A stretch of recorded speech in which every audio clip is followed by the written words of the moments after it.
మల్కాజిగిరిలో కాంగ్రెస్ పార్టీకి బీఆర్ఎస్ కు చెందిన పలువురు ఉద్యమ నాయకులు కార్యకర్తలు చేరారు. ఉద్యమకారుడు మురుగేష్ ఆధ్వర్యంలో జరిగిన ఈ కార్యక్రమానికి మాజీ ఎమ్మెల్యే మైనంపల్లి హనుమంతరావుతో పాటు కాంగ్రెస్ నాయకులు కార్యకర్తలు పెద్ద సంఖ్యలో హాజరయ్యారు. సాయినగర్ చౌరస్తా నుంచి భారీ ర్యాలీగా తరలివచ్చిన నాయకులు, మహిళా ప్రతినిధులు మల్కాజిగిరి చౌరస్తాలో కాంగ్రెస్ కండువాలు కప్పుకున్నారు. కొత్తగా చేరిన వారు పార్టీ బలోపేతానికి కృషి చేస్తామని తెలిపారు. వేదికపై ఉన్న పెద్దలు మన ప్రియతమ నాయకుడు మైనంపల్లి హనుమంతరావు గారు, వెంకన్న గారిని ప్రసాదనాలు కూడా వేదిక మీద రావాల్సిన కోరుతున్నాం. దయచేసి అందరూ కూడా క్రమశిక్షణ పాటిద్దాం. మన నేత బడుగు బడిన వర్గాల అందరూ కూడా ప్రజల దేవాలయం మైనంపల్లి హనుమంతరావు సమక్షంలో మరి ఈ రోజు ఉద్యమాలు చేసి మరి తెలంగాణ రాష్ట్రం రావడానికి కీలక పాత్ర పోషించిన మల్కాజ్గిరి నుంచి ఉద్యమ నేత మరి ఏకే మురుగేష్ గారు మరి భారీ ఎత్తున అలా బృందంతో ఈరోజు కాంగ్రెస్ పార్టీలో చేరడం జరిగింది.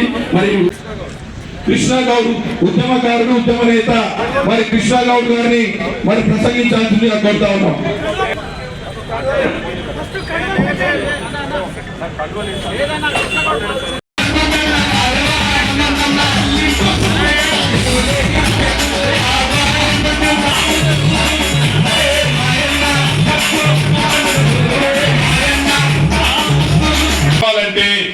నేను హామీ ఇస్తే మళ్ళీ నేను మంత్రి గారి దగ్గరికి, గౌరవ ముఖ్యమంత్రి గారేమో అవుట్ ఆఫ్ కంట్రీ ఢిల్లీకి వెళ్ళి ఢిల్లీ నుంచి బయట వెళ్ళాడు, కన్నా ప్రభుత్వంతో చెప్పిస్తే బాగుంటుందని housing revenue minister Ponguleti Srinivas Reddy గారికి వీళ్ళ ముందే స్పీకర్ ఫోన్ లో కాల్ చేయడం జరిగింది. వీళ్ళు డబుల్ బెడ్రూమ్లు కావాలంటున్నారు అన్నా, మరి ఏమంటారు మీరు కమిట్మెంట్ ఇస్తే నేను వీళ్ళకి కమిట్మెంట్ ఇస్తా అని చెప్పాను. అదే వెంటనే నో ప్రాబ్లం గో హెడ్ మాట ఇవ్వచ్చు అని చెప్పి ఆ రోజు చెప్పడం జరిగింది. వెంటనే ఈ రోజు ఉద్యమకారులందరూ కూడా పెద్ద ఎత్తున 2000 మందితో మురుగేష్ గారి సమక్షంలో మరి ఆటో యూనియన్ గాని టీసీఎం యూనియన్ గాని ఒక కాంగ్రెస్ పార్టీయో లేదా బీఆర్ఎస్ లో ఎన్నికలకు ముందు జాయిన్ అయిన వాళ్ళు కాదు. కాంగ్రెస్ వాళ్ళు, బీజేపీ ఇక్కడ ఎవరెవరు జాయిన్ అయినో చాలా మంది ఉన్నారు. కొంతమంది బీజేపీ నాయకులు కూడా వాళ్ళ పేర్లు తీసుకోను, నేను ఆర్ఎస్ఎస్ అన్నా, నేను మీకు అవుట్ రైట్ చేసిన అన్నాడు. వాళ్ళ పేర్లు చెప్పి డ్యామేజ్ చేయకుండా చెప్తా ఉన్న పార్టీలకు అతీతంగా వీళ్ళందరూ కూడా చేసిండు. ఏ విధంగానైతే మేము యూనిట్ గా ఉన్నామో ఈ రోజు కొత్తగా ఉన్నాం. మీరు కూడా అదే విధంగా మిమ్మల్ని మేము కాపాడుకుంటాం. మీరు ఇక్కడ ఉన్న డాష్ మీద ఉన్న నాయకులు వీళ్ళందరూ కూడా మీకు కమిట్మెంట్ ఇచ్చిండు, మేము మిమ్మల్ని కాపాడుకుంటాం, గుండెల్లో పెట్టుకొని చూసుకుంటామని చెప్పి తప్పకుండా మిమ్మల్ని కాపాడుకుంటాం. వచ్చే ఎన్నికల్లో ఈ కార్పొరేషన్ ఎన్నికల్లో డెఫినెట్ గా నేను సాయశక్తిలా కృషి చేస్తాను. ఎందుకంటే నా ఎన్నికలు ఇంపార్టెంట్ కాదు, నాకు ఎన్నికల్లో వీళ్ళందరూ కూడా కష్టపడ్డారు కాబట్టి కిందది మీద మీది కింద అయినా 16కు 16 వీళ్ళందరినీ కూడా కార్పొరేటర్ చేస్తానని చెప్పి నా మనసు పూర్తిగా, అది నా ఎన్నికల కన్నా ఎక్కువ నా ఎన్నికల్లో దిగలేదు. మెదక్లో నేను ఎక్కువ కాన్సన్ట్రేట్ చేశాను. ఆ రోజు సన్ స్ట్రోక్ అన్నారు.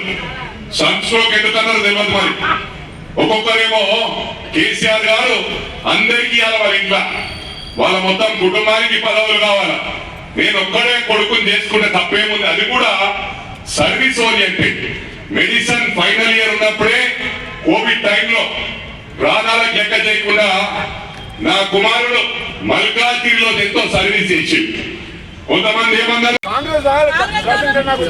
ఇది గమనించాలా, రేషన్ కార్డు ఇచ్చే పరిస్థితి లేకుండే, వాళ్ళ పేరు కూడా నమోదయ్యే పరిస్థితి లేకుండే.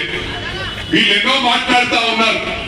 కొన్ని గ్రామాల్లో చూస్తే కుట్టుబడిపోయినాయి, రోడ్లు లేవు, మన్ను లేవు. 10 సంవత్సరాల్లో మన ప్రభుత్వం వచ్చినాక గ్రేట్ హైదరాబాద్ లోనే కానీ రాష్ట్రం మొత్తం ప్రతి గ్రామంలో రోడ్లు వేసాం.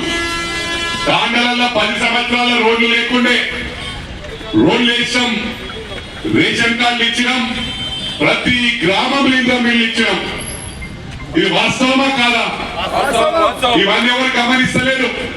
ఇది చేయలే, అది చేయలే అన్నారు. ఏది కూడా అన్ని కూడా ఒక సిస్టమేటిక్ వేలో, యూనిఫామ్ వేలో చేసుకుంటూ వెళ్తా ఉన్నాం.